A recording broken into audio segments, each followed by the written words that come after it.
You're listening to the Reconditioned podcast, and today I was rejoined by my friend and soul sister, Raine Dunn, to go deep into how we step into our divine feminine and divine masculine to create sacred union. And if that sounds too abstract, just think of it as how to cultivate a healthy relationship that creates happiness beyond your wildest dreams. So stick around.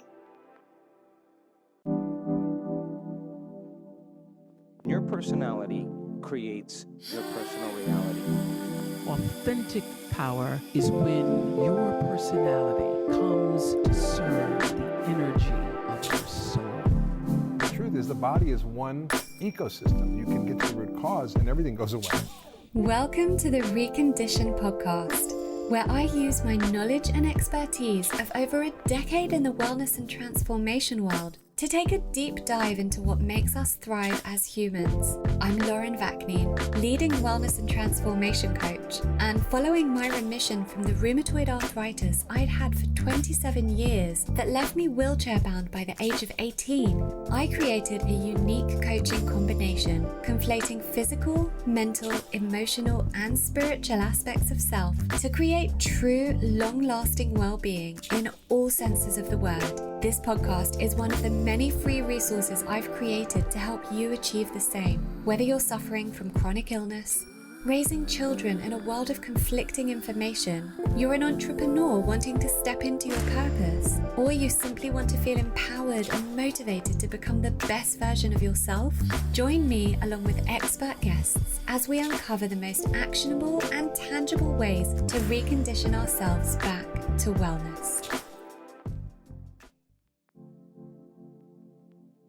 Before we get stuck into the uninterrupted episode, I wanted to let you know why I am such a huge fan of the company supporting this season of Reconditioned, the Endo Clinic in Harley Street, who specialize in biological dentistry. Now, you might recall me speaking about my journey with biological dentistry, both here on the podcast and over on my Instagram, and all of it was conducted over at Endo. So those of you who have been here for a while will remember that I was suffering from trigeminal neuralgia, which is otherwise known as the suicide disease, and it really was that bad. And 3 dentists over 18 months had told me it was nothing to do with my teeth. But after a colleague told me about biological dentistry, and I've been reading numerous books on the subject, and I watched the film Root Cause, which I highly recommend you all watching, I found the Endo Clinic, and they absolutely ticked every box I was told to look for. And I really was told to tick off these boxes to ensure that they were genuinely taking a biological approach to dentistry. So that's everything from safe mercury removal protocols to ceramic inlays and ceramic implants and a general health optimization approach. They use absolutely no metal at all. They work on the basis that our immune function is lowered during dental procedures, which is just something that you don't get at all with conventional dentistry. The possible connection between my health concern and dentistry was found in the first consultation.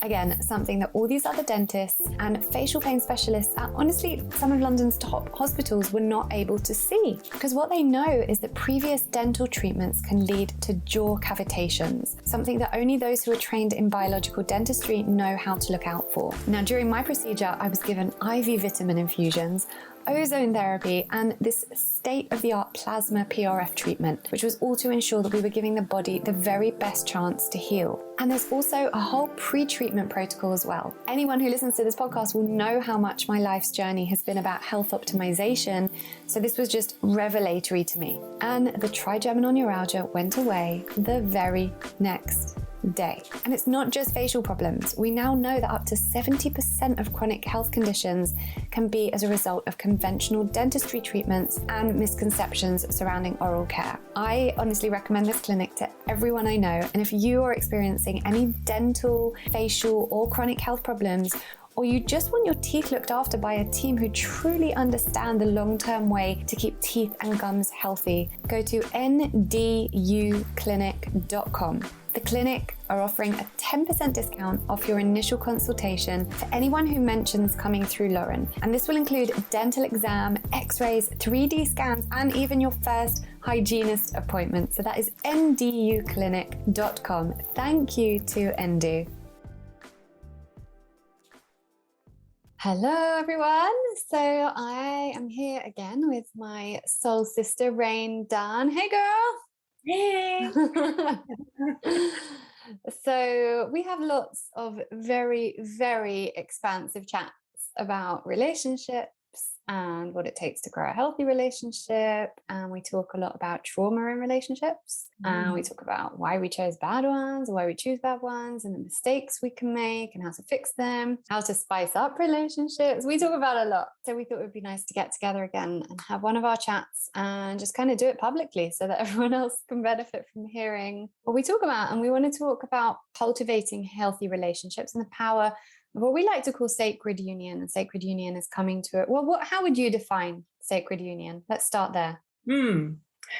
Yeah, so I think for me, the key to having a healthy relationship is, and not only in your romantic relationship, but also say your relationship with your children or other family members or friends, is to always place your relationship with yourself first. I don't know, this is something that you get deeply.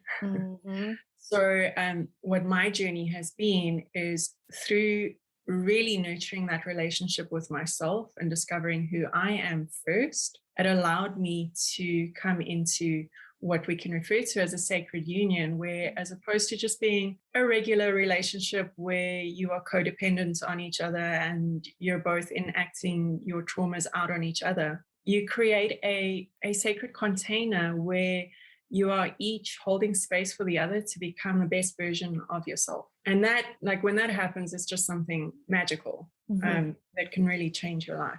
Yeah, totally. And I think we've both had the opposite experiences. You obviously, more so in a very profound way, which hopefully we'll get to a little bit. But yeah, I feel that way about it as well. And as you know, so much of my work and what I do is about helping women find their purpose, because I always say, like, you cannot find the right relationship unless you know yourself. Absolutely. Like, you literally can't. And the problem is that we tend to get married in my community anyway, we get married quite young. It's like a normal thing. Everyone kind of wants to get married and wants the wedding, and, like in your 20s or even in your early 30s. And I think you just don't know yourself unless you've grown up with like 100%. Extremely conscious parents who have allowed you to really cultivate your true authenticity, which, very rare. Very rare, doesn't happen often. I think that, we come to relationships ticking off some boxes. Does he do this? Is it this? Has he got this? Excellent, tick, that will do. And on a subconscious level, we're picking our partner according to whatever we experienced in our childhood. So all of our childhood traumas are coming through in how we pick a partner, unless we become conscious of what those traumas are and work on resolving them, and then consciously pick the partner that we want. So much to unpack here. So, and that's why that's why I need to like write stuff down, because when you and I talk, we just go like there's so many tangents we can go my notebook closer, because I like to both of us. But that's why inner child work is so important, right? Because we need to start with the inner child. Okay, so what has my conditioning led me to believe around relationships? What is my conditioning around what an acceptable relationship is? So have your parents taught you, even subconsciously, just by kind of subliminal messages that they've given, that, an acceptable partner earns a certain amount of money or looks a certain way or has a certain job, or, any of that, it is within your culture or isn't within a specific other culture? Are there all these messages that are guiding you towards the kind of person you will meet and the kind of person you will end up with? Yeah. And so starting with inner child work is so important, because we break down those limiting beliefs first and foremost, right? And this is why on the Reconditioned Your Life Academy we have the inner child workshop, we have the inner child module, and then the shadow module, and then self-love before anything else, because then you go into shadow, and then you really get to delve and see, okay, what is it? What is this darker side of me? The things I don't want to see about myself. So we judge things in other people that we don't want to see in ourselves, or the things that we've been led to believe aren't good behavior. So if your family always made you believe that you should, just be quite quiet, don't speak too much in terms of, no, we don't speak our opinion. We don't, we don't want to like rock the boat. We don't want to cause any controversy. So you've grown up kind of not really being heard or validated, because that was the narrative, you would judge any potential prospective partners that maybe are quite open with how they speak, because that doesn't, but maybe that is exactly what you need, because that's the thing that you are suppressing in yourself. So shadow. And then, like you say, self-love, because then we need to get to the point where we love ourselves. If we don't know ourselves and we don't love ourselves, how can you choose the right partner? So I don't know about you, but do you look at friends that you've known that have been in relationships or marriages for ages, and you just look at them and go, but you're not actually happy? Like, maybe they think they are, but like, we've gone to this whole other level of work, inner work, like deep shit. And so we can kind of differentiate between what is this like accepted version of happy and what is actually happy. And never mind even just people that sort of think that maybe they're happy but are not really. Like, what about all the women that are, and men that are in relationships in which they really are deeply unhappy, but for some reason just cannot end it? Okay, well, let's start there. Why did you stay then? Because you're the perfect example of actually this happening, and you did eventually get the courage. And so as I mentioned earlier, I got married quite young. Well, we didn't actually get married, but our relationship started when I was very young. I was only 19 when we met. Wow, were you 19? Yeah, I was 19. Wow. And also, like, even going further back than that, my very first boyfriend, we started dating when I was 13. And because I grew up in a religious Christian school and church, there was no sex before marriage. And so it's like sort of a given that you'll get married quite young. And so in my first relationship started when I was 13. And by the time I was 16, he had proposed to me. Wow. Just a side note, I wasn't like a regular 16-year-old. And this is also part of what led me into an unhealthy marriage, is that I left home at the age of 16 because I had skipped 2 years of school and finished early. And I was just like a very precocious and independent teenager. And, there were various factors, like my parents had gone bankrupt, and I felt like I was old enough to take care of myself, and I didn't want to be a financial burden on them anymore. And so I set off on my own at the age of 16. And then subsequently, after some time on my own, my boyfriend and I started living together, which was very scandalous in the Christian church. And then, the plan was that we would get married once I was 18. And when I got to 18, something in my soul just said to me, this is not right. And I knew that there was so much more living that I still needed to do. So I broke up with him when I was 18. I think I just turned 18. And then only a year later, I met the man that was to become my husband. It was a very on and off relationship for the first 2 years. It was a very unhealthy attachment right from the start. And I can remember there being a point in time where I very clearly thought to myself, I know this is not healthy, and I know that he's going to hurt me, but I love him so much. So right. Yeah. But I love him. Yeah. But I love him, and I can't live without him. And that goes back to my traumas from my childhood. My parents didn't have a healthy relationship. I love both my parents dearly. They know that, but they also know that the state of their relationship had quite a big impact on my brother and myself. They were often fighting, mostly screaming and shouting, but I have some memories of it getting physical as well. More like fucking up the house than each other. But, on a small child, that has a pretty profound impact. And it was actually something that to a certain degree I suppressed. And I only started remembering some of it in my 20s.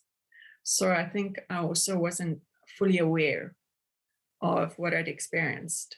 And so what I had experienced obviously informed my choice in a husband. And what also contributed to that is the fact that my parents went bankrupt when I was 13, 14. And even prior to that, I was a very sensitive child. And so from a very young age, probably the age that my son is now, 9, I was aware of the fact that there were financial difficulties, and I would try to make it easier on my parents by like not asking for too much. And so I took a lot of the that same. on myself. Yeah, I'm sure you were. Mm. So it was kind of a lifelong thing for me that money was an issue, and there was the sense of lack. And so my ex-husband was a very wealthy and successful man. And even though consciously, if somebody had asked me, I would have said, absolutely not. The money's got nothing to do with it. I love him. I'm madly in love with him. In hindsight, I can see that, of course, subconsciously, Security. yeah, I was looking for security.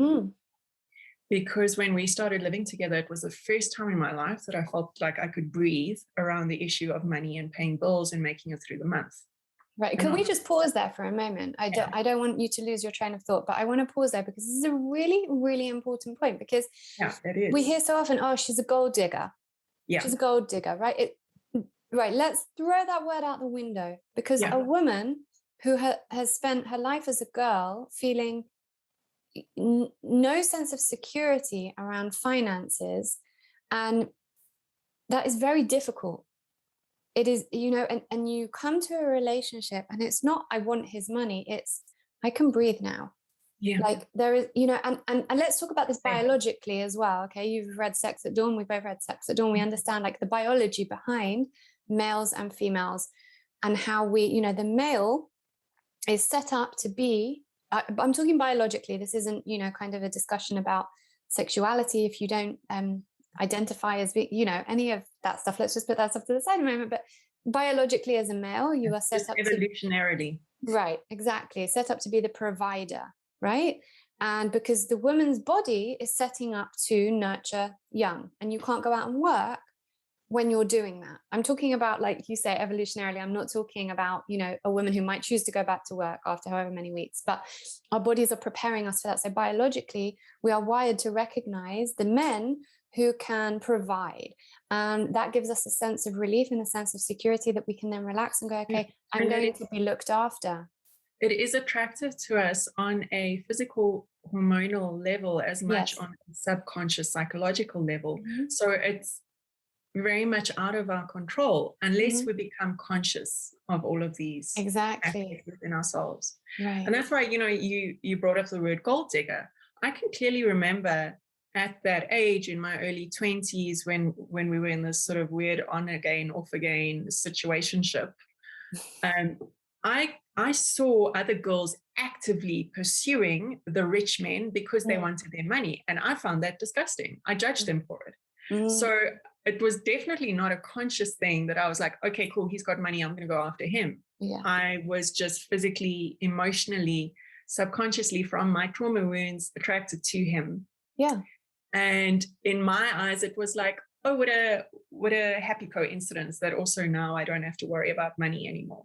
Absolutely. And, I remember that feeling as well, being a child. And I used to hear my friends saying, oh yeah, I'll just ask my dad for some money. So I to this day, I swear to you, I never once as a teenager, I never ever said to my dad, can you give me £10? Can you give me £20? Because all I ever heard him talking about was no money. And it's just those words said in Hebrew over and over again, like are just embedded in me. There's no money. I don't have it. There's no money, and he'd like make jokes about it.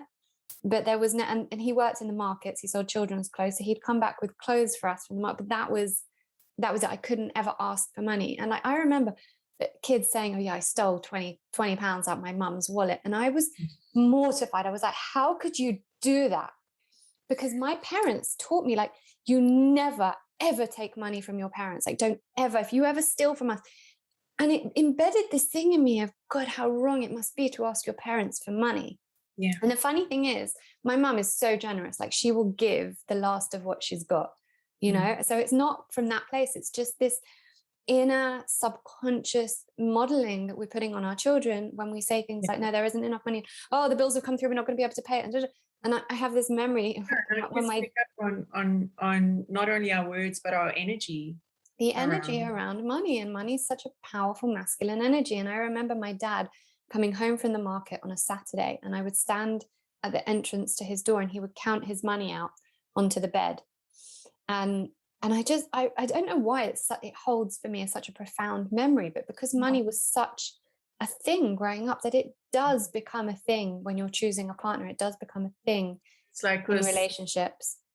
family member. It's an entity on its own. It is. It's so strong. You know, I can't speak from the point of view of somebody who grew up with money, but I would imagine from what I've observed that when you are in a well-off family where money is not such an issue, then it's not that entity within the family home. And then also money is constantly there. Yes. And you see often women or, you know, girls, whatever, from families who have a lot of money. Usually money attracts money, right? So you see people, you know, attracting people who partners who have the same kind of wealth, their families. But also what I've observed is that people who do have money, who come from families with money, they don't have this subconscious fear. So they might meet a guy who isn't that well off because they always know that their parents are going to give them, or they have an inheritance fund or a property in their name or something. You know, when you don't have that, you have, and I came at this aspect in a very different way as well, because I was, you know, some variation of disabled for so much of my life. And even when I met Daniel, you know, I was still a lot of the time not able to work. And that was always a worry for me. Like, if I can't work and if I go backwards and if I have a flare up and if this happens, what's going to happen to me? You know, if I need someone who can protect and provide. It's like a whole nother layer of. Yeah. And you know, and I'm glad we're talking about this, because this is stuff people don't talk about because it's either embarrassing or shameful or whatever, but this needs to be spoken about, because as women, and you used a very interesting term the other day when we spoke, and you said financial abuse is a thing. And it's because there are just so many facets and layers to finances within a relationship and within a marriage that causes women to either choose the wrong relationship, and like you say, not always consciously, or to remain in the wrong relationship, because there is no escape when you're stuck financially. But anyway, let's go back to where you were. So I made this, I think that early on in the relationship, I was much more aware that this was an unhealthy attachment. And then I made this decision to just accept it because I love him so much and it's so romantic, and, you know, I'll accept that for him. And then a weird thing happened when we committed to each other and started living together with the intention of getting married. It was like all of a sudden everything just worked out. And I thought that, oh, wow, he's not the bad boy that I thought he was, because I thought that he would end up cheating on me all the time.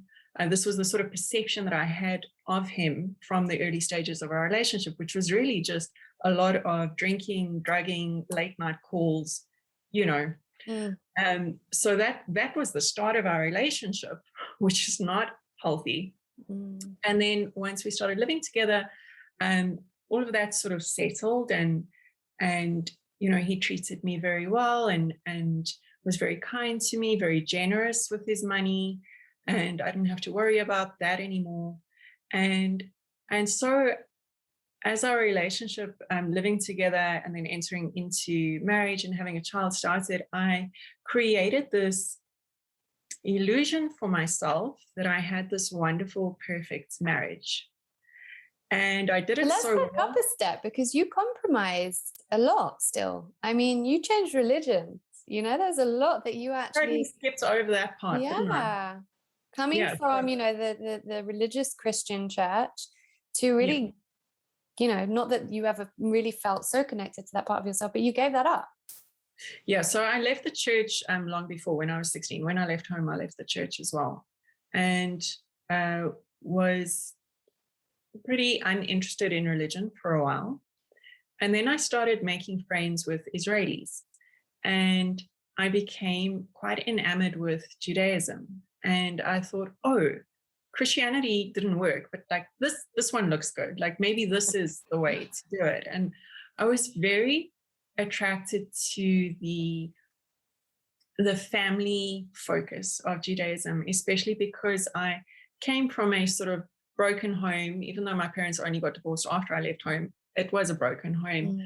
Leaving home at the age of 16, being on my own, like that in itself, I only realized much later on, I put myself through a trauma by leaving home at the age of 16 and putting the pressure on myself of being an adult and supporting myself was a massive trauma for me. So by the time I was 18, 19, and I started making friends with Israelis, and I was invited into their home, and their mothers were so nice to me, and I got invited over for Shabbat, I really fell in love with that whole lifestyle. And I felt that sense of family again. And so, when I met him, him being Israeli, that was just like more fuel. I'm gonna get all of that, and I'm gonna be able to raise a child like that. Yeah. And so when at the age of 21, when he told me that he wants to marry me, but I have to convert, I was like, sure, of course I'll convert, because I had already sort of been on this train of thought that I was very interested in Judaism and I wanted to convert. Saying that now, I'm just like, what was I thinking? I don't know. I remember seeing you in Israel at that time during your conversion when you were living on kibbutz and speaking to you about it. And it was, and it seemed like so sure, because we don't know ourselves, and we become sure on things when we don't know ourselves. But, it worked out for me because, all those Israeli families were the reason we met, because they were my family. So I went through this whole conversion process, which was not an easy thing. Anybody who has gone through it or attempted it knows that. I went to live in a kibbutz in Israel. I learned to speak Hebrew fluently. I learned how to read and write it. Like, I dedicated myself to it. And, looking back and as I came out of this marriage, one of the things that I became really angry with myself about and with him and had to forgive myself for was the fact that I did not think that I was enough as I was, and felt that I had to prove myself worthy of his love. And that's why I threw myself into converting, because I felt like this is how I can prove that I'm worthy of love. Wow. Yeah. And so I went through the whole conversion process, ended up that the rabbis wouldn't convert me in the end. And he was about 39 at the time, I think. So we decided that we were going to go ahead and have a baby anyway, because we didn't want to wait for the conversion anymore. And so we got pregnant, and I was super excited and happy. Like, I'd always wanted to be a mom. So, it was something that I really wanted deeply. And I always say that I believe that it was when my son's soul came into my body, it was like his soul started to awaken me. And I started to wake up to myself and realize that it was almost like I'd been asleep or in a trance for so many years. And I was very disconnected from myself. And so it was through the process of pregnancy, giving birth, and then becoming a mother that it was like this veil was lifted from my eyes, and suddenly I started seeing things differently. And all of the language that I'm using now to describe what happened, I didn't understand that was what was happening at the time. It was only years later, and with a lot of therapy and self-reflection, that I figured all of this out. But at the time, I didn't understand what was happening. I had a baby. I had this quote unquote wonderful husband. I had all the money in the world. I didn't have to worry about anything. Everything was perfect. And I had created this illusion of being the perfect housewife and the perfect mother, to the degree that everybody around me believed that as well. They used to call me Brie, from Desperate Housewives. And underneath it all, by the time my son was 2, I was bitterly unhappy. I remember speaking to you, and it would be a Friday, and I'd be like, oh, what are you doing? And you're like, oh, I'm just making Shabbat dinner. And I was like, you do it every week, don't you want a break? And you were like, no, he likes to have the whole thing every week. And like, we're not religious, so sometimes I don't make Friday night dinner because it's just not in my schedule that week or whatever. We bring the family together, but sometimes I just don't make all the things. And I remember speaking to you, like every week you were like, yeah, I'm just standing here making matbucha, Mm. which is the I used to, yeah. on a Friday, I would wake up early, quickly go ride my horse, and then like rush home so that I could be in the kitchen by 9:30, 10 at the latest, Yeah. so that I could bake challah and make all the dips and like do a 3-course meal. And I would literally be in the kitchen the whole Friday. Yeah, I remember. Every single Every Friday. week, I remember.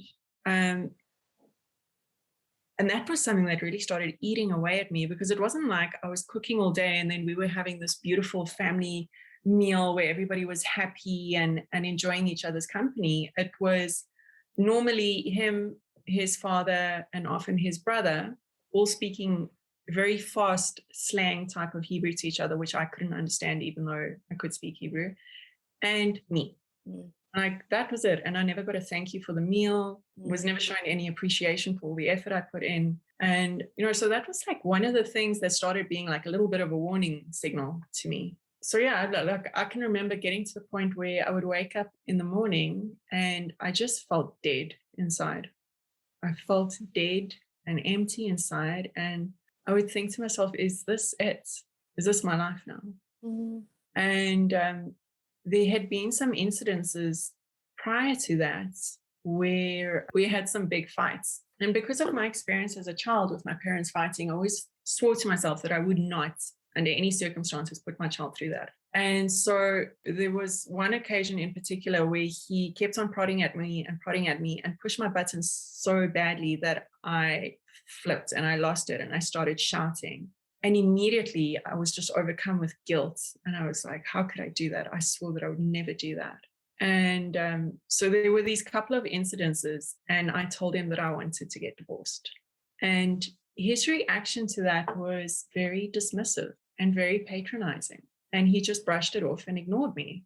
And the result of that probably over the course of a year was that I just started to retreat deeper and deeper into myself. I would never speak up when I disagreed with something. I would never say that I was unhappy, because I didn't want to be in that marriage where you're always fighting. So I just made myself very silent. And of course, that was what started killing my soul and making me so unhappy. And the irony is, in sacred union, in a union where both people respect each other, if one person says, I'm not happy, like if I was to say to Daniel, I want to get divorced, he would be devastated. But your ex's response to that was, whatever, she'll be fine. Yeah. We'll just brush it over. Yeah. So there's no mutual respect or understanding or love, or how can I make her happy? Yeah. That would be sacred union. There were all of these like glaringly obvious signals of the fact that I was in an emotionally abusive relationship, and that it was very manipulative, and that I was being gaslighted all the time. And anybody who has experienced gaslighting knows that it makes you start to feel like you are losing your mind. And so I started blaming everything on myself. I was like, there's something wrong with me. I must be broken inside, because I've been unhappy pretty much my whole life anyway. So I'm now unhappy in this perfect marriage. Of course, it's not his fault. It must be me. Yeah, I must be broken. And so I was in this situation where I thought that I was stuck, and this was it, and this was my life, because he had told me that he would never let me go. And that if I were to ever try to leave, he would take my son away from me. And so I just came to this place of like desolate acceptance that this is my life now. And I've just got to make my peace with it. And the result of that was that I started having an affair. Big fucking surprise. Yeah. And, I'm not, and I even like, as I'm about to say this, I don't even want to say it, because I know exactly what you're going to say. No, we'll open it up. I'm not that type of person who cheats, but what a beautiful lesson for me to learn, and perhaps to open other people's eyes to, is that, sure, okay, you get people who just like to cheat for whatever reason, but a lot of the time, the reason for infidelity is something there's something underlying it. Yeah. You know, people don't just go out and cheat for no reason. Mm. And I can remember hating myself. Like, as I started this affair, I was like, what am I doing? This is not me. And I hated myself for it, but I couldn't stop. And it was only much later that I was actually able to see that subconsciously I knew that that was my only way out of the marriage, that he would never let me go any other way than me hurting his ego enough to keep Right. me. And it's such an ego thing, right? That Yeah. because and all the community around him, you know, that there wouldn't be any understanding of No. of where this came from. From you, it would be like, she cheated on him, he gave her everything. Yeah. You know, and that would have been the narrative. Yeah. And again, at the time, I had no conscious understanding of this. It was only later on that I saw subconsciously, it was just my desperate attempt to get myself out of a really bad situation that was killing my soul. And yeah, so I had an affair, lasted for 9 months before he actually caught me. And then our marriage imploded overnight. No discussion, no willingness from his side to sort it out. Like, I begged him to go for therapy. I was like, we can still fix this. I still love you. Let's sort it out. And he was not interested at all. And that started my journey of self-discovery and of starting to heal the trauma from my childhood, the trauma of being in an abusive relationship for 9 years. And so it's through that journey of discovering myself and healing myself that I've now finally been able to come into a healthy relationship. And, you know, I started going for therapy after we separated, which was a huge thing for me, because up until that point in my life, I'd never been able to speak about how I feel, about my emotions, about what's going on in my head. And it wasn't just a reluctance to do so. It was an actual physical impossibility for me to open my mouth and say what was in my mind. Wow. So just going for therapy was a really big thing for me. And I can remember so clearly, I've been going to my therapist for about 6 months before he finally said to me, but do you yet realize that you were in an abusive relationship? And I can remember laughing. And I was like, don't be ridiculous. I fucked this up. I had an affair. I'm broken. I was unhappy, even though everything was perfect. This is all my fault. And I left that session thinking, like, how can he say that about him? He was wonderful. It was all me. And then sort of like over the course of the next week or two, it suddenly started to dawn on me that he was right. And that I'd built this whole illusion in my mind where everything was my fault and he was perfect and I fucked it up. And so just coming to terms with the fact that I had been in an abusive relationship was difficult in itself. It's like that realization when it hits you that you have been abused it's hard. Like, yeah, but on the flip side, in itself, that enabled you to start building yourself up to a point of self-love, because you were no longer blaming yourself. You were like, because then I was able to forgive myself for what I did, and to actually get to the point where I can thank myself for the fact that I had an affair, because if I hadn't, I might still be in that situation. Wow. Yeah. And that's so important, because forgiveness is such a huge part of self-love. We don't reach that place of self-love unless we forgive ourselves. And it's there's this, I don't know if we've discussed it or if you've ever done it, but there's this really powerful Hawaiian forgiveness ritual which we do on the academy. Ho'oponopono, and so important to have that opportunity to release any guilt we hold around ourselves. It's just impossible to move into a place of self-love unless you can forgive the things that you thought were wrong with yourself, or things that you thought you did wrong, or even things you did do wrong, because we can't go back. You know, there's no point castigating ourselves for our whole lives. It serves nothing. But I think that in my own journey, that is one of the most empowering things that I've done, is to start to be more gentle with myself and forgive myself, and to understand that even the quote unquote wrong things that I do I do for a reason because of what I've experienced in my life. Right. Instead of constantly blaming myself and that internal dialogue of saying, well, I deserve this, or I don't deserve better, or whatever the case may be. And I think so many people are walking around with that exact same internal dialogue playing on a loop, not even conscious of what it's doing and how it informs their decisions in their everyday life. Right. And that's the, but I'm not unhappy camp. But I'm not unhappy. Yeah.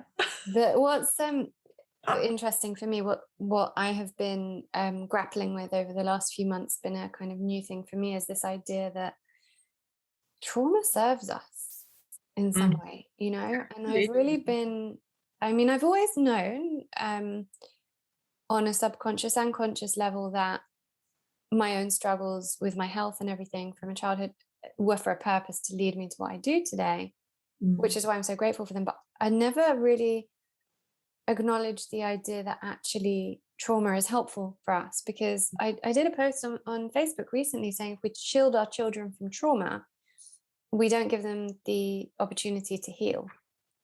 Because and then you'd think, well, if they didn't have trauma, they wouldn't need to heal.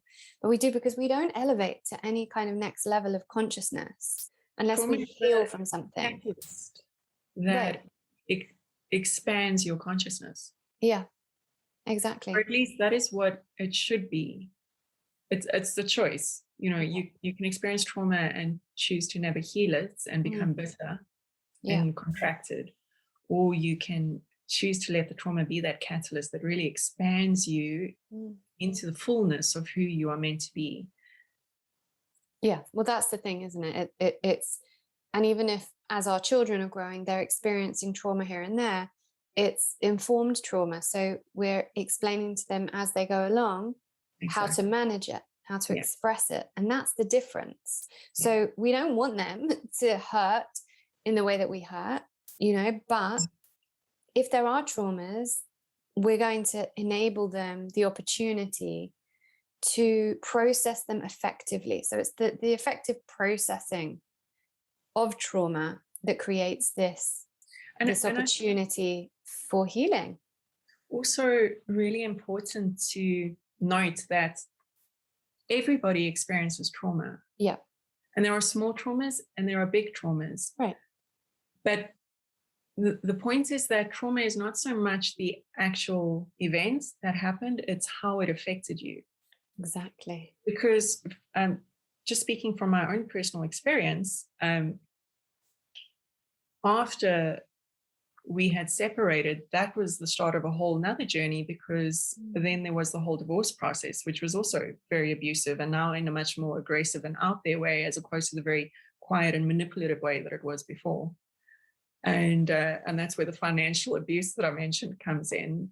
And that was traumatic in a whole other way, and being threatened with having my child taken away from me, being accused of being a prostitute, and being accused of doing drugs all the time, and really having my character broken down in our community. And so that was all traumatic. And then going to court to defend myself and say, hey, actually, I'm not a hoe. And, I'm working, I'm earning money, I'm a good mom. Please don't take my child away from me. That was very traumatic as well. And what happened after that, as you know, was I developed chronic fatigue syndrome, and, did all sorts of blood tests, couldn't figure out what was wrong. I was worried that maybe it was like an Epstein-Barr virus, or my mother had what was then called yuppie flu when I was young. I think now it's called myencephalitis. I don't know. You probably know more about that than me. But yeah, when I was little, they termed it yuppie flu because doctors couldn't figure out what it was. And so I got worried that maybe it was a hereditary thing that I'd picked up from my mom. Anyway, couldn't figure out what was wrong with me, did all sorts of tests. And eventually my doctor said to me, okay, we've done the test, your bloods are fine, nothing is wrong with you physically. So it's time that you face the fact that you have a complex post-traumatic stress disorder. And again, just like when he told me I was in an abusive relationship, I laughed. I was like, don't be silly. I was like, what do you mean? Like, I haven't been through a war. I've never been raped. I've never been attacked. I haven't experienced trauma. Why would I have PTSD? That doesn't make any sense.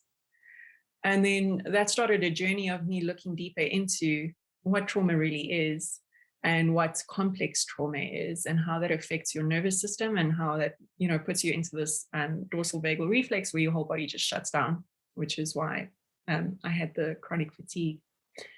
And yeah, so just to note to people, because I think sometimes people hear us talking about trauma and they think, oh, like you must have been sexually abused as a child, or, you must have lived in a country where there was a war. And yes, of course, those are big traumas that a lot of people do experience. But even just in our normal lives where everything is sort of okay, you can still experience trauma as a child. Yeah. And it's less about what actually happened and more about how that's changed the way that you see the world and relate to the world and see yourself and relate to yourself. Yeah, absolutely. That's why I talk about big T and little T traumas. Although I see what you went through as a big T trauma, it's not, the little T traumas is more the not being heard or validated as a kid and the getting lost in a supermarket and no one really validating that affected you. Like those are the little T traumas. What you went through was still a big trauma. Yes. And this is after the thing. A process, I came to acceptance that I had been through big trauma in my life. Yeah. And occasions. Yeah. And, this is the thing. And I say this to people a lot. Your trauma is no less valid because someone else has a bigger trauma. That is such a big one. Because I used to, when I had this illness and I was struggling to just get through the day. I mean, I used to have to take like 3-4 naps during the day. I was sleeping 10 hours at night. I was struggling to work. I was struggling to look after myself, to look after my son. I was really not coping and it was very scary. Thankfully, it only lasted 4 months because I was able to heal myself with natural and alternative methods. But while I was in it, the prognosis is you're stuck with it for the rest of your life. That's Western medicine's prognosis. Right, because they don't look at it from the root cause. Yeah. So how can you heal something if you don't know the root cause? So thankfully, it only lasted 4 months. And now it seems like, a small thing that happened back then. But while I was in it, it was incredibly scary. And I thought that I was going to be debilitated like this for the rest of my life. Mm-hmm. And and I can remember sitting there and thinking, oh, okay, fine, I experienced some trauma, but it's still not as bad as so-and-so. Exactly. Yeah. And that, of course, doesn't help because the only way through it, and my therapist really coached me through this, that the only way I could get through this chronic fatigue and through this PTSD was through acceptance, accepting that this is what is. So when you're saying, oh, but it's not as bad as, you're not accepting it. Yeah. You're still sort of like shifting the blame. It's that conditioning, isn't it? Of let's brush it under the carpet. Let's move on. Everything's fine. Yeah. So how then do you go from that to sacred union? And even that had its ups and downs and your doubts and you still not trusting yourself. Oh, that's such a good point that you just brought up.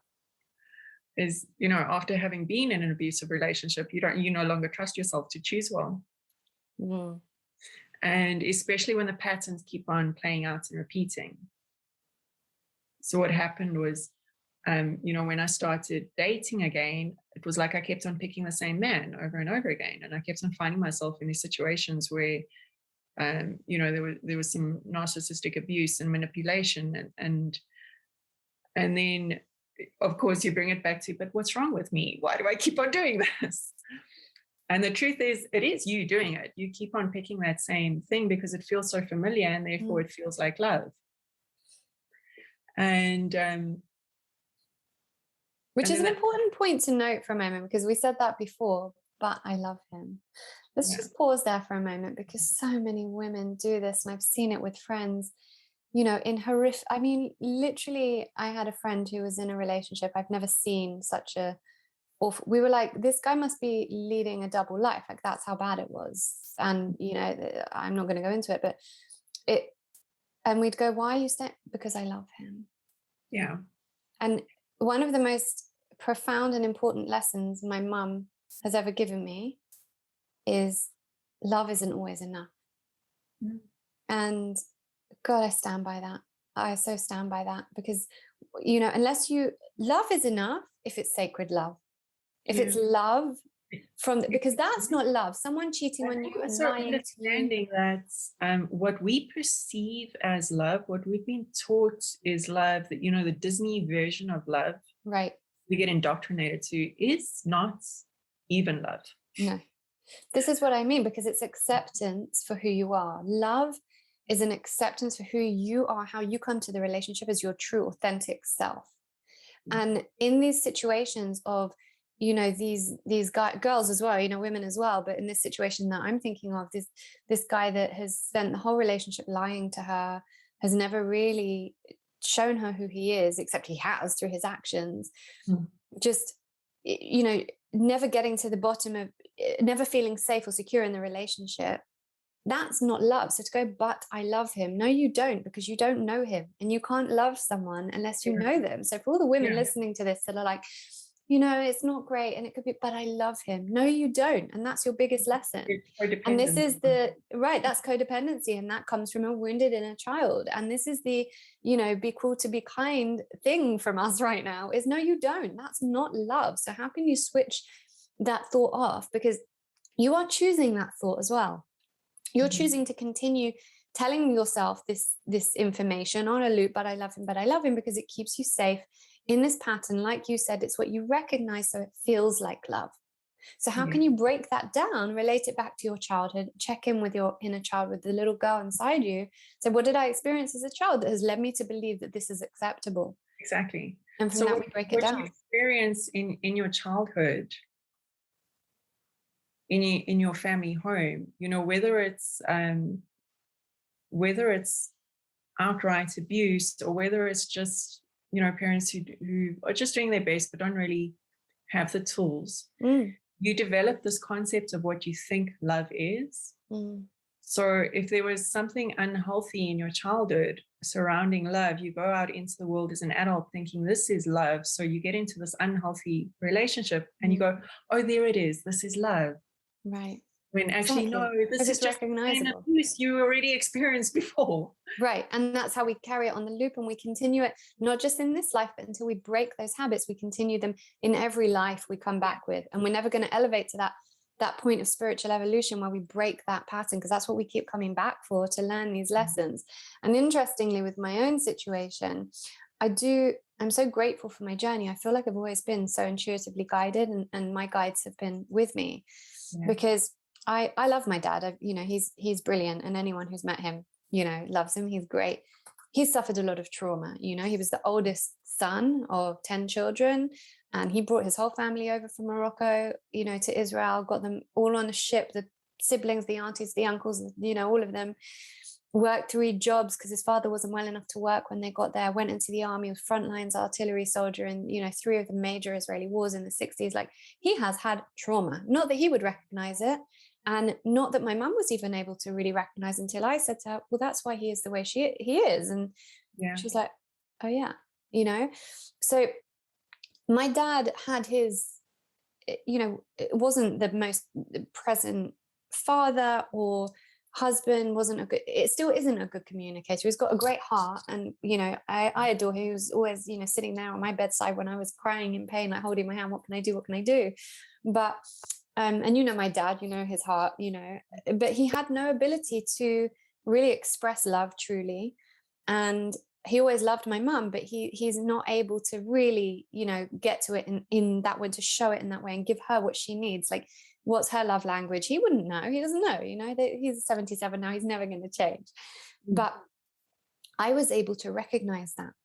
And my mum did, I think, help me. She was like, you know, I don't want this for you. I love him, and we're here, and we're in this marriage.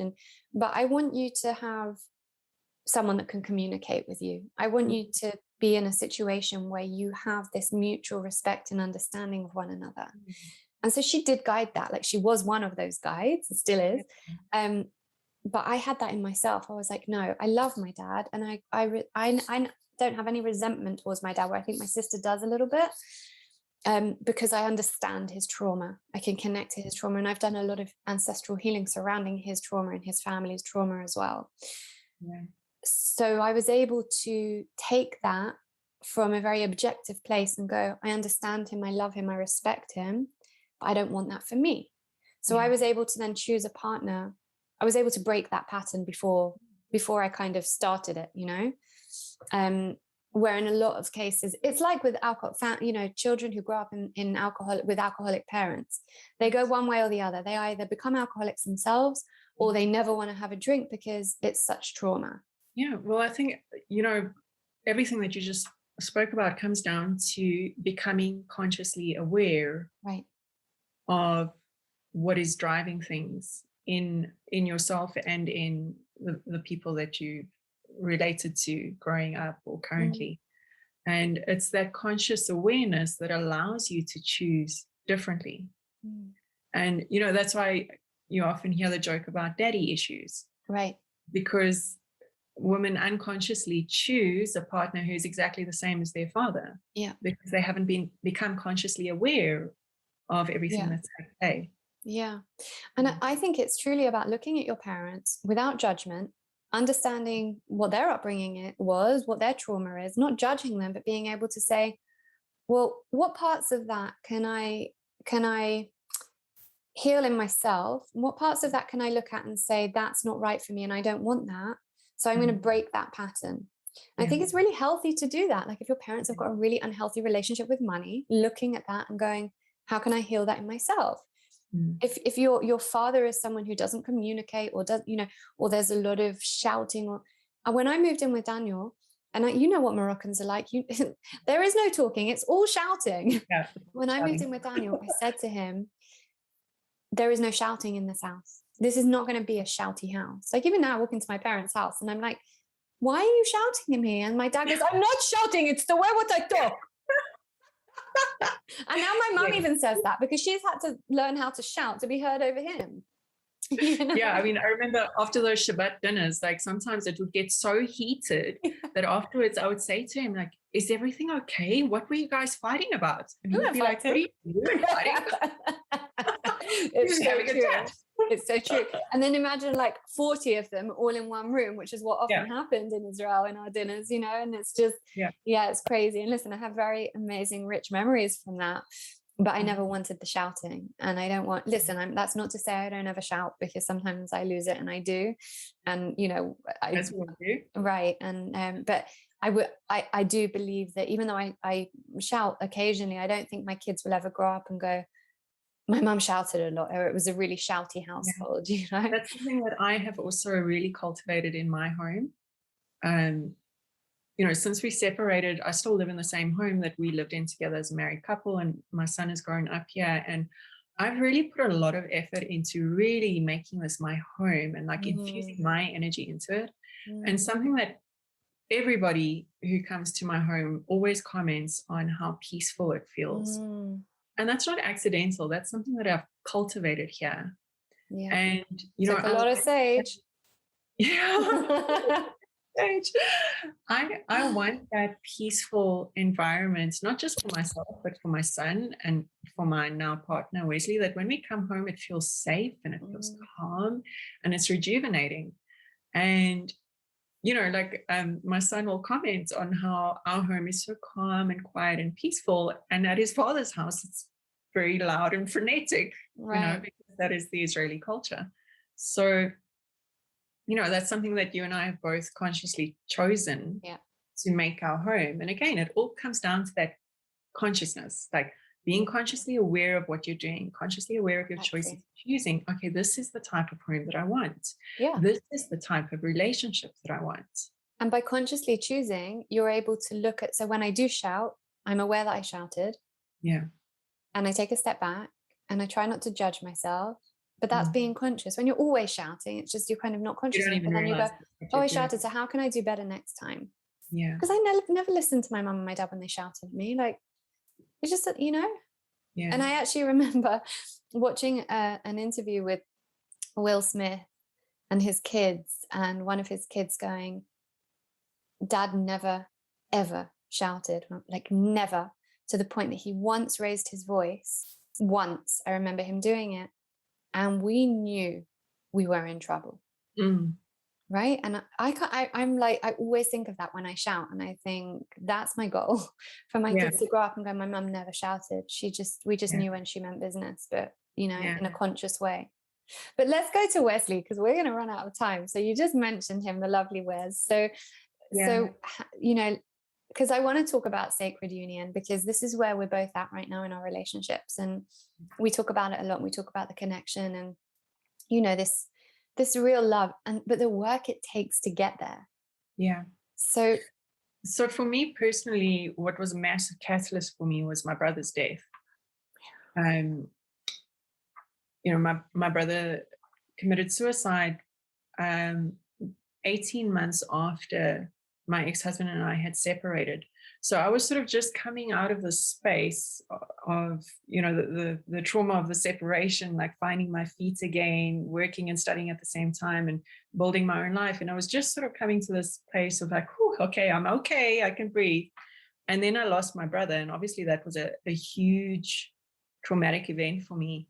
And at the time I was dating a man who I was madly in love with. And there had been discussions of us having a future together. It was still very fresh and new. It was just a couple of months. It wasn't a long-term relationship, but there had been all these promises of the future. And then he broke up with me 6 weeks after my brother died. And that was like a trauma on top of a trauma. On top of a trauma. Yeah. And I just felt so abandoned. I just lost my brother. I was on my own. I had no male supports in my life, and then got abandoned by the man that I was so in love with as well. And what that drove me to do was to make a decision to be celibate for a while. And so I was celibate for a full year. And I really just used that time to focus 100% on myself. Obviously, dealing with my grief, which was a major thing, but also just really getting to know myself and healing. Obviously losing my brother was devastating for me. And if I had a choice, I would rather have my brother back with me now. But I've come to the place where I'm actually grateful for that experience of losing him, because it was such a catalyst in so many different ways. And it was through having to move through this grief of losing my brother, I was able to start addressing all the stuff from my childhood and all the stuff from my marriage, and able to go through this incredible exponential healing process. And that's why I always, like, whenever friends ask me, I always advise that if you've never been single and you keep on jumping from relationship to relationship, and it's always the same pattern and it never works out and you just can't figure it out, please, dear God, be single. And that's how you're going to know yourself. And dating and like going out every night and sleeping with this one and that one. I have absolutely no issue with that. I will never call anybody a slut. You can sleep with us. No, we've reclaimed that word. We've reclaimed that word. So it's not about that. It's not about not being promiscuous. Go be promiscuous. Yeah. But also at some point in your life, take time to really just be with yourself without distracting yourself with that sensation of falling in love, because it's addictive. And the chase as well, the chasing. Yeah, exactly. And we get so addicted to that that chase where, when guys, as they so often do these days, play this game and this hard to get and the messaging and then the not messaging, and it's addictive because you feel like you have to catch him. Right. And that's why what you did, making that conscious decision to be celibate, was the best thing you ever did, because actually that wasn't like, I'll date and whoever comes, I'm just not going to think about it, but whoever comes in, if they come along, they come along. No, that's different to actually making a conscious decision to be with yourself, to sit in the uncomfortable silence and listen for the answers and get to know, who am I at my core? Because I cannot choose the partner that is right for me until I truly know who I am. So you doing that, you were like, let me heal myself and let me know myself for a full year. And, when I came out of that and, I broke my celibacy with a silly one night stand. It wasn't like, I now, amazing night. I was just like, oh my God, I haven't had sex for a year. I need Who can I find? Yeah.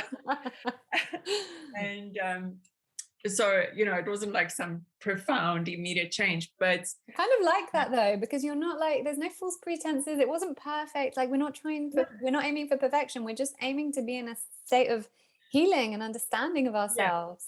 Yeah. And I knew that I sort of like, it literally got to a year mark, and I knew that I needed to now just sort of like break it, because I was in danger of becoming a full-on hermit and never re-emerging into society after all of the grief and everything.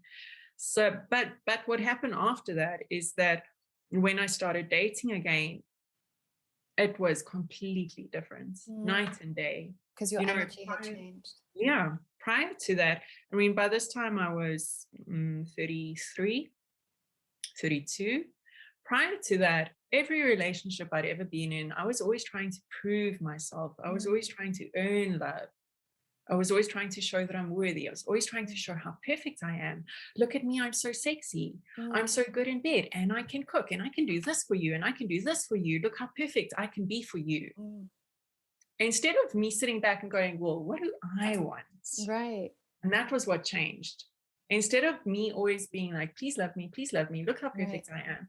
Suddenly I went, I actually don't give a fuck what you think about me. This is what I want. Yeah. What can you offer me? Right. Yes. Yeah. Yes, queen. And I've seen that in you in the videos you do now without makeup on, because you actually don't need makeup, and anyone listening to this and you're not seeing her face, you can go on Instagram and see that Raine is very, very beautiful. But it was that attaining the perfection. If I'm perfect, people will love me. And now you do these videos with no makeup. You don't care what you look. You're like, because you know yourself so deeply. You've had such profound experiences in your healing and in your spiritual growth that you don't feel that need for outside external acceptance. That's not where my worth lies. Exactly. Yeah. And so coming out of that celibacy, I briefly dated. I don't know if it even really counts as dating. It was just like sort of very brief interactions with two different men who were both really lovely, but it just didn't work out. And what was so freeing for me was that for the first time in my life, when it didn't work out, I wasn't heartbroken by it. I wasn't sitting there going, but why didn't he want me? And what's wrong with me? What's wrong with me? Right. What did I do wrong? And sitting there like analyzing every little thing, and I shouldn't have said that, or I shouldn't have done that. And instead it was, with both of them, I thanked them. I said, thank you so much for this interaction. I really enjoyed getting to know you. Thank you for giving me your time. Have a nice life. Bye-bye. Yeah. It wasn't this whole like angst and feeling like I'd lost something, even though it was just a brief thing, which is what it had always previously been. I always used to like throw myself into love, and I'm such a romantic, and I still am. That hasn't changed, but I was just going about it the wrong way. And so it was those two like brief interactions that didn't work out, but it was so empowering for me to feel that, to be like, oh, okay, I can spend some time with somebody and really like them. And then we decide that it's not working out, and we go our separate ways. And that's that. It doesn't have to be hurtful. It doesn't have to be nasty. And then after those experiences, I decided that I was ready for real love. Because I think up until then, I'd had this idea in my mind that I would forever be single, that I would date men, and that obviously I would have lots of sex. I'm not talking about being celibate, but that I would never like settle down and commit to somebody again, because, I still had that mistrust of my own judgment to choose a partner. And I had this mistrust of men always leaving me. And so I got to this point where I was like, actually, you know what? I want somebody to share my life with. I'm done with this thing where I'm a single mom and like in the background on the side, completely separate, I date some people. I was like, I actually want a real relationship.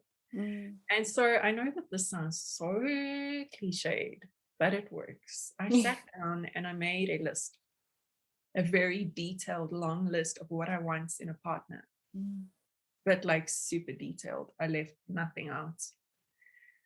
And I think it's also important to note here, as I talk about this, sometimes people will like make the list and be like, I want this and I want this and I want this and I want this, and he must be perfect. Are you bringing those same things to the relationship as well? Yes. Because I think that's why it worked for me. I had worked on myself to the point where I was like, this is what I bring to the relationship, and therefore I expect the same in return. Yes.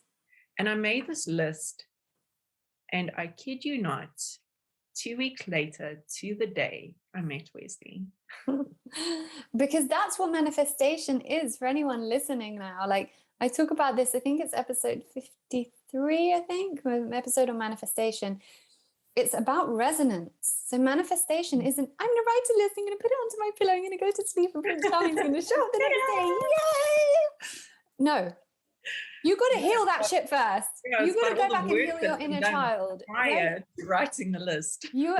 Every wound that exists within you, you have to heal until those things that are truly in resonance with what you want can show up in that way. You might attract other things and they might look kind of okay, but are they really what you want? Everything has that level of healing that you did. And mine's been so different because I have healed while being with Daniel. So it's been a really different journey, you know? And luckily we're at the place where we are very much in alignment and in resonance with each other, because he's gone and done the work as well, you know, ta-da, you know, it's not like the biggest revelation. That's you both need to be working on yourselves. Yeah, thank God. But that's manifestation. So what is different now? Why is this sacred union? Because he is a conscious man. Right. And what's been so beautiful about our relationship is that through all the work that I've done on myself, I was able to step into my divine feminine power. Right. And through holding that space in our relationship, I invited him to step into his divine masculine power. Yeah. Because he had not done that yet when we met. And we dated for about a year, I think it was, and then we broke up because something was a little bit off for me. Like, he wasn't there enough, like he wasn't solid and steady enough for me. And he started talking about us moving in together, and you know, what about marriage? Do you want to have another child? And I was still, at that point in time, I was in the frame of mind of absolutely fucking not. I remember having this conversation with you as well. Sorry, buddy. I was like, we are never going to live together. We can be together, but we're not going to live together. I'm not getting married again, and I'm not having another child. And so we broke up, and you know, that was really, really painful for him. And it was painful for me from the point of I did love him, and I didn't want to hurt him, and I could see that I was hurting him. But I felt that I'd made the right decision. And then he just went through this incredible, beautiful process because of our breakup, where he stepped up to the plate. You know, instead of becoming bitter and saying, oh, she broke my heart, or like going off and drinking or partying or sleeping with other women to try and get over it. He's not that type of man, so he wouldn't have done that anyway. He would have just ridden his bicycle for 8 hours a day, trained harder at the gym. But I'm just saying that's what that's a pattern that a lot of people have. But instead of running away, instead of trying to put a plaster on the problem, he really stepped up to the plate. And you know, not to toot my own horn, but because of the example that I'd showed him of how to be a conscious human being, and you can toot your own horn. You have every right to toot your own horn. You've done the work. Yeah, he was able to do that then for himself on his own, separately from me, you know, without me holding his hand, because that was an aspect of the relationship. I just hit the nail on the head now in my mind. Aspect of the relationship that wasn't resonating for me is that, to a certain degree, I felt like I was mothering him a little bit. And, you know, being a single mom, I was like, I don't want to have to mother my partner as well. Yeah. And that was very interesting because that was an aspect that previously in relationships I always enjoyed and wanted. Right. I wanted that role. I wanted to be able to help the hurt little birdie, or like break through the hard exterior and bring out him. Yeah, So I had always wanted that, and then I got it with somebody who was very willing and wanted to learn. And then all of a sudden I was like, no, this isn't working for me. You need to be a little bit more masculine. And so he went through this incredible process while we were broken up, where he just stepped up to the plate and he started addressing his childhood stuff. And he went through this fucking transformation. Like, I can't even explain to you. I will never forget. He came to my house. So we were still talking to each other. Like, it wasn't an ugly breakup. We were still talking to each other. I was still like checking in on him to make sure he's okay. I was asking friends to check on him. And I remember he came to my house to fetch some things, and he just looked so sad and brokenhearted, and I felt so bad, and I was so worried about him. And he went home to Cape Town to spend some time with his family, because we live in Joburg. And he went to Cape Town for 2 weeks. So I'd seen him just before he went to Cape Town, and he looked so sad and brokenhearted. And I just wanted to hug him, and I wanted to make him feel better, but that wasn't attractive to me anymore. And then he came back from Cape Town and he said, I have something for you. Can I come drop it off? So I said, cool, no problem. And he came to my front door, and I opened the door, and like the door was halfway open, and it was like his energy hit me. And it was this like strong, steady, rooted, masculine energy that just made me weak at the knees and like immediately made me want to take my clothes off.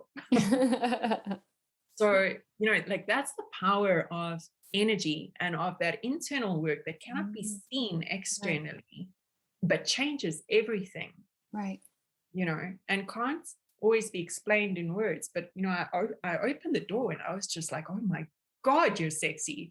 I didn't say it out loud, but I was just like, I made such a big mistake. Why did I break up with him? And then after that, we just sort of started chatting and spending a bit of time together. And his process, where he stepped into his masculine power, then precipitated a change in me. Because after all these years of being a single mom and, working, business owner, providing for myself, being strong, looking after everybody around me, I now had this opportunity where I could soften into his support, which I had never truly had before in my life. Not from my father, not from any of my partners. And so it was like a couple of weeks of us, just spending a bit of time together. And then we were like, okay, we need to like have a conversation. What are we doing here? And we need to make a decision. Are we going to get back together, or are we going to go our separate ways? And so we actually decided to do a mushroom journey together. And it was in the mushroom journey that I turned into a puddle. We went for a walk. We went for a walk in a bird sanctuary close by. And while we were walking, the mushrooms came on and I turned into a puddle, and he was walking behind me and I was walking in front. And I can remember thinking, it's okay. I can't turn into a puddle because he's going to pick me up drop by drop and carry me home. Wow. And it was the first time in my life that I'd ever felt that safe. Wow. Like I spoke previously about how when I got into the relationship with my ex-husband, I felt safe because there was money. Right. This was on a completely different level. God, this in the contrast. type of safety that I never experienced before, where I just knew he had, like, I'm getting goosebumps. Yeah, I am. I knew that he had my back, and it was so symbolically appropriate that he was walking behind me. And I just knew that no matter what happened, he would carry me home. He didn't have to carry me home. I did walk home. my metaphorical puddle state. And so after our journey, it was like everything had just shifted in our relationship. The whole energetic dynamic had changed. Mm.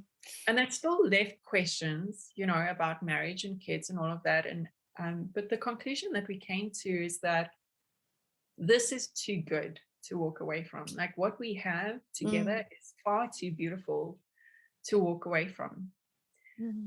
So we made the decision that we would get back together, and that in 2 years' time we would see where we were both at with the children in question.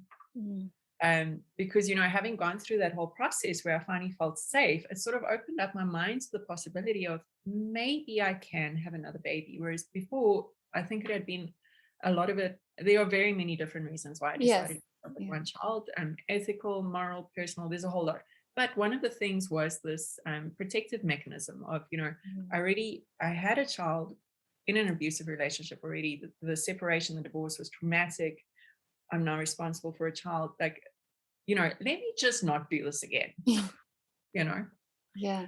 So that just opened my mind to the possibility that maybe at some point I would be ready again. And yeah, so then we got back together. And I was still not ready to live together. I was like, I'm still not ready for us to move in together, but I might be ready soon. You know. And then like, China gave you a little gift. I'm open to the idea now. And then, yeah, it was literally, I think it was about 6 weeks later that South Africa went into lockdown because of Corona. And it was announced that we would have a 3-week lockdown. And so he was at the time living in an apartment pretty close to me. And, you know, I just said to him, well, obviously we're going to do lockdown together. You know, like you'll come stay here with me and my son. I didn't want to be alone with my son. I didn't feel safe. So we're like, cool, he'll come stay here during lockdown. And then lockdown was extended. It became 5 weeks. And then he just never left.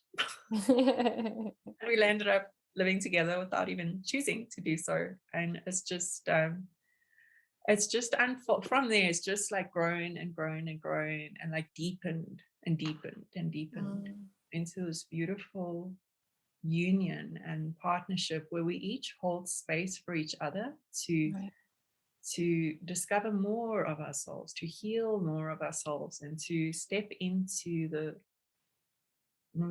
fullness of our being. Yeah. And you know, it's with the recognition that we're not dependent on each other. We are each a separate individual person who is valid and full and whole on their own, and we're in partnership. We're choosing to live our lives together. And that's very different from being in a relationship where you have that feeling of like, oh my God, I love him so much, I'm gonna die without him. Yeah. Or that's not love. Or the I'm fine. It's fine. Yeah. And this is how life is. And this, yeah, it's fine. He'll do. And this is just how life is, and this is what we do. And I don't want to break up because it won't be good for the kids. Even, you know, I won't even go into. I actually spoke about this in depth on my episode about relationships, like what makes a healthy relationship. I did a Rise episode about it. But I think what I take away from this is that he stepped in to his highest expression of divine masculine. Yeah, absolutely. And at that point, you know, a man in his healthy masculine becomes generative, you know, and that's what it's about. It's, you know, the masculine cultivates its ability to make change and to listen to the feminine, because the feminine is the intuition, right? The man is the doing, the woman is the being. Or let's not say the man and the woman. The masculine is the doing, and the woman, the feminine is the being.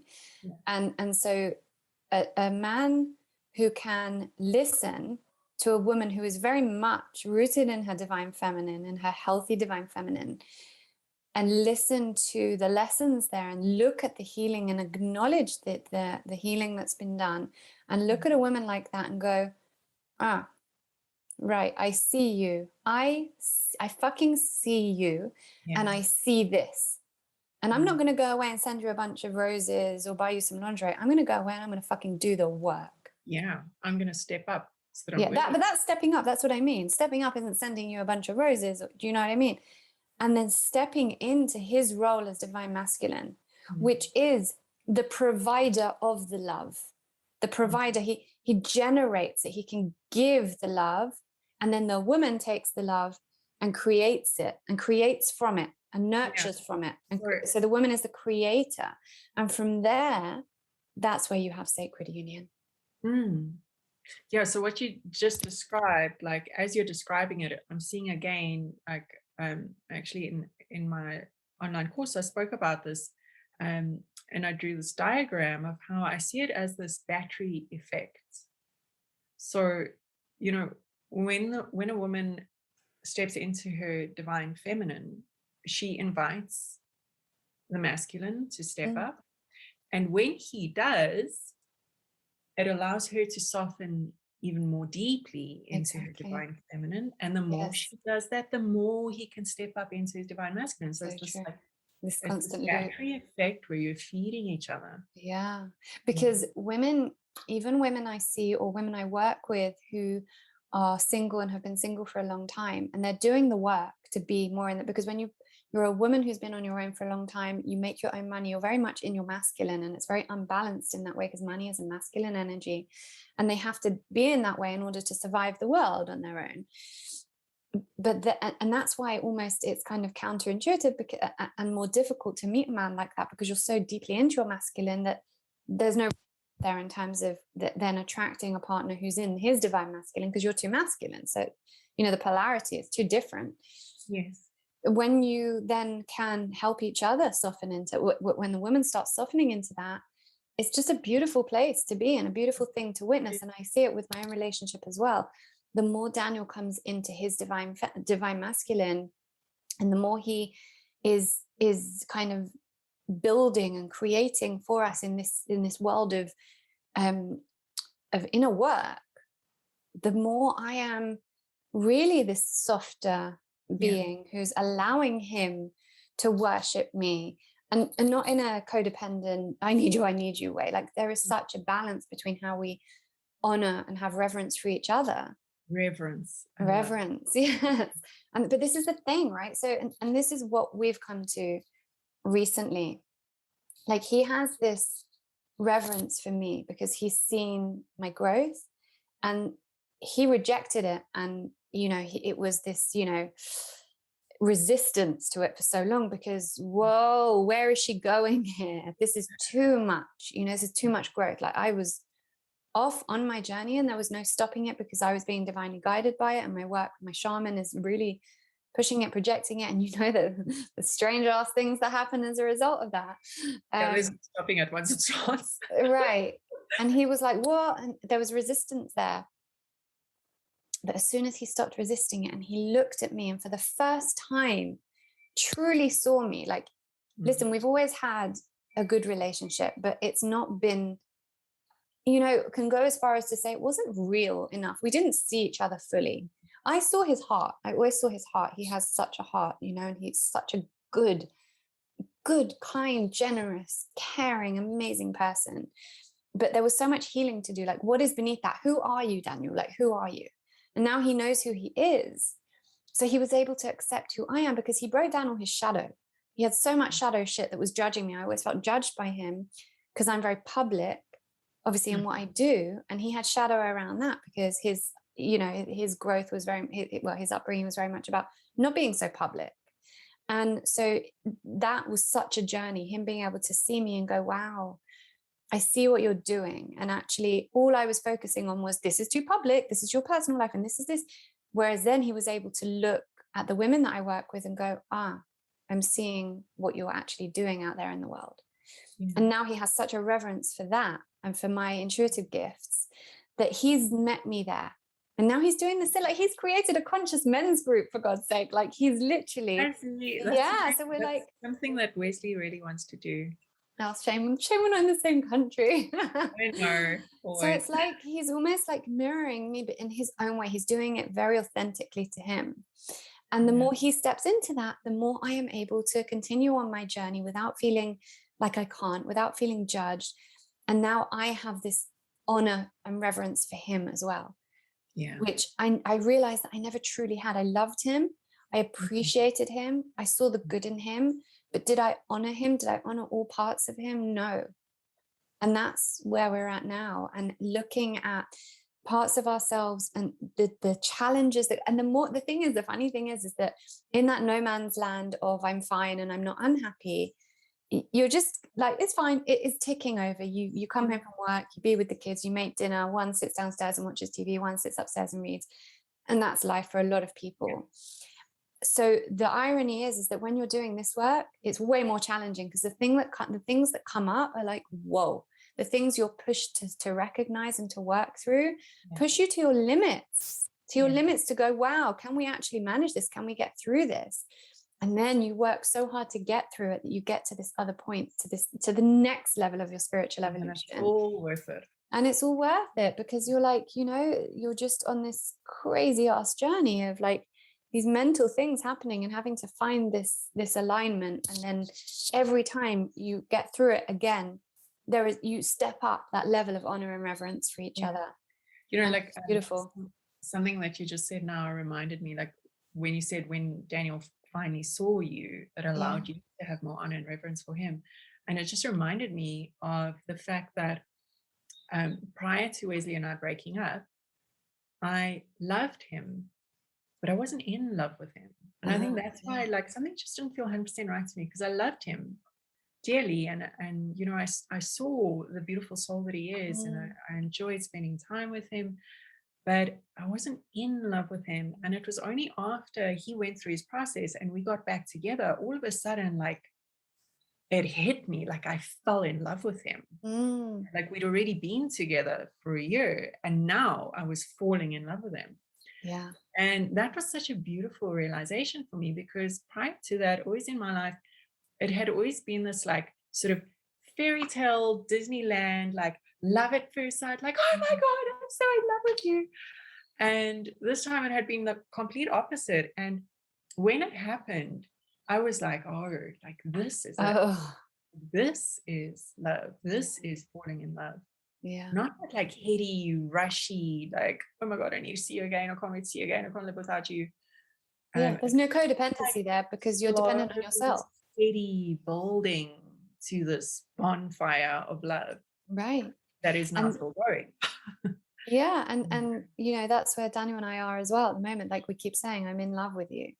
And I hadn't been in love with him. I always loved him. I hadn't been in love with him for a long time. And we, as you know, we're studying Tantra at the moment. And one of the tantric exercises we do is just to sit there and look into each other's eyes. And you sit there naked and you just look at each other and you go and you pass energy to each other one at a time.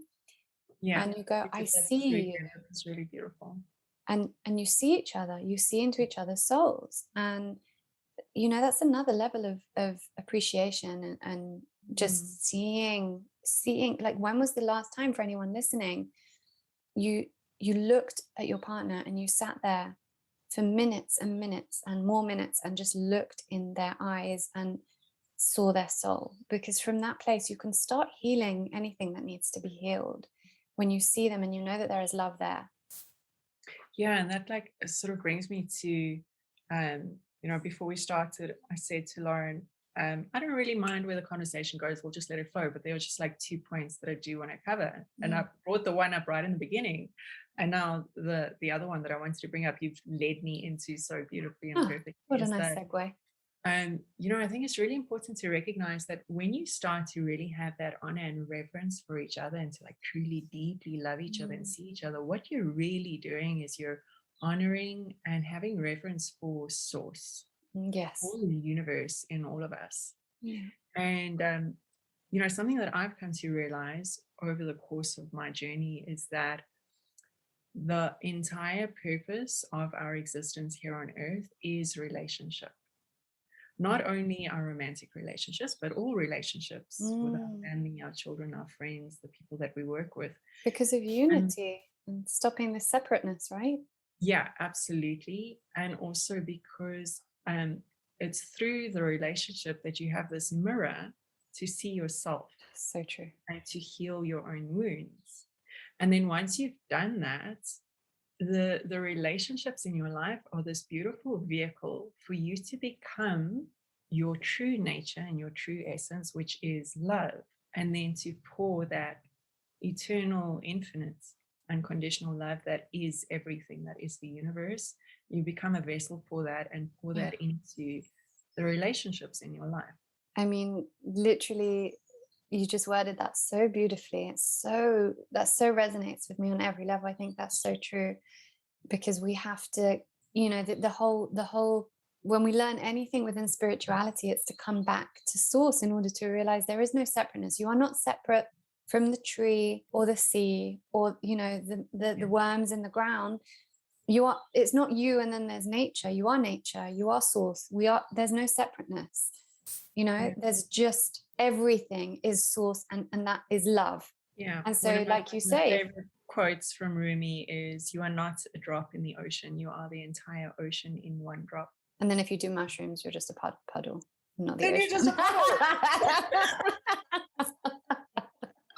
And we will have to do another episode on plant medicine and plant medicine. Yeah, I mean, I wasn't really planning on bringing up that subject, but I was like, well, it's relevant. No, but it's very relevant, and also we're both very much like exploring that side of things. And Daniel and I are about to start our psilocybin microdosing journey. Amazing. And some other things in the pipeline. So we'll definitely do another episode about that, and how that opens us up also to love and to sacred union, and gives us these kind of insights into what it is we're meant to be achieving or trying to achieve with this being that we are. And that plant medicine expands your consciousness exponentially into seeing how connected everything is. Right, because it's from the plant. And then it's we'll definitely have to do another episode about that, and also another episode about sex, because you and I talk about that a lot as well. And there's so much to uncover there, and how that relates back to sacred union and sacred union with yourself, and understanding your own sexual needs and desires. And there's so much you and I could talk about. We could do just like a whole series of episodes. But there's such a beautiful note to end on, and I just love our conversations, and I love you. You too. I love you so much. Thank you for being such a beautiful presence in my life. Oh, and you too. I'm so grateful. And it's just so funny how you spoke about that, being meeting the Israelis, and they're not really a part of either of our lives anymore, but we're a part of each other's lives. And that's we were brought together. Finally orchestrated. Yeah. Okay, thank you. I love you. I love you.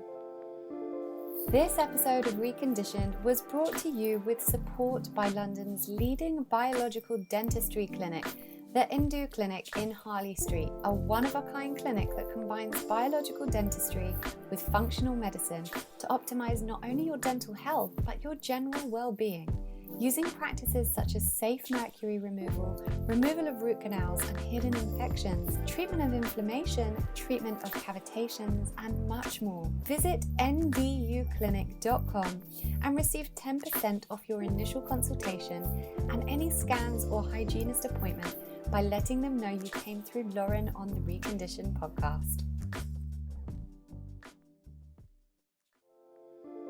Thank you so much for choosing to listen to Reconditioned today. I'd be so grateful if you could subscribe and maybe even leave a review if you enjoyed this episode. And better still, if you could share with friends and family who could benefit from the content, that's what I'd really love. I just want us to share the love so that everyone can understand how to use an integrative approach to life and health. For more free resources, visit laurenvaknine.co.uk and laurenvakninecoaching.com.